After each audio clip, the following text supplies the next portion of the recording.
From that DC crash are just getting worse. On the freeway, making your way on the westbound side, right at Main Avenue, you'll see that's where the crash is. Told you about this longer distance, 6th Street to Main Avenue, now taking you 12 minutes just to go 1 mile. That's not the only place we are seeing red. It is extending to northbound side of 295. So if you're going between Suitland Park and M Street, you're down to at least 11 miles per hour. Definitely not an ideal way to start your morning. And not a early incident. I'll get into more in a little bit in Lesson 7 with traffic and weather together.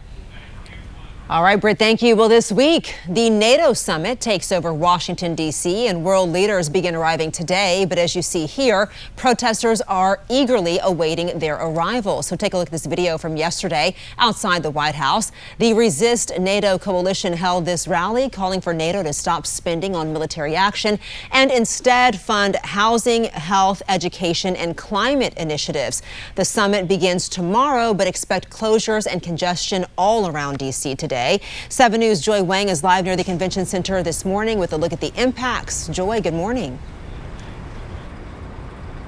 Before we even got here, before 5 o'clock this morning, we were already seeing crews bringing in more fencing, including the one that you're seeing right here. Also, speaking of those fences, we're also seeing signs up already letting people know that they cannot park in this area. So to avoid all of this, definitely plan ahead, sign up for alerts, and give yourself extra time when moving through downtown. Now, this gathering marks the 75th anniversary, and the main areas impacted are the Washington Convention Center, the White House, and Mellon Auditorium.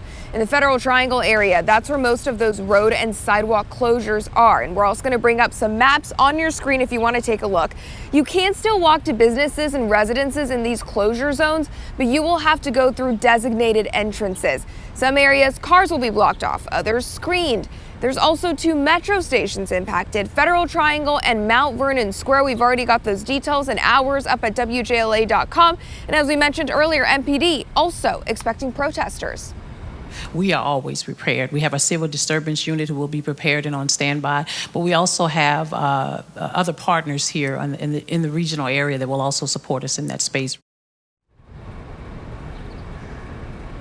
Now, the summit doesn't start until tomorrow, but the NATO Secretary General already meeting Defense Secretary Lloyd Austin later on today. We've got all the details about road closures, what streets you can't walk through, and also what to know when it comes to navigating this entire system. Already up at WJLA.com. For now, we'll send things back to you. All right, Joy, thank you for that.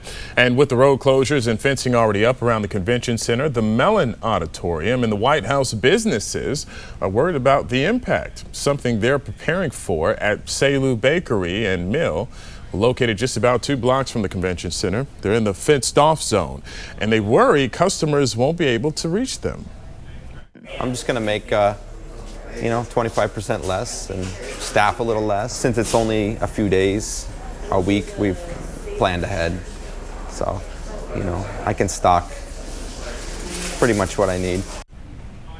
Well, Selu dealt with similar street closures during the U.S.-Africa Leaders Summit in 2022. Meantime, if you're attending the summit, pedestrians will only be able to get in through 3 secure access points bordering the convention center. And we have everything you need to know to prepare for the NATO Summit, including an interactive map of the road closures. Well, you could find them and find that on our homepage at WJLA.com. You could also download the 7 News app to get the latest updates and breaking alerts.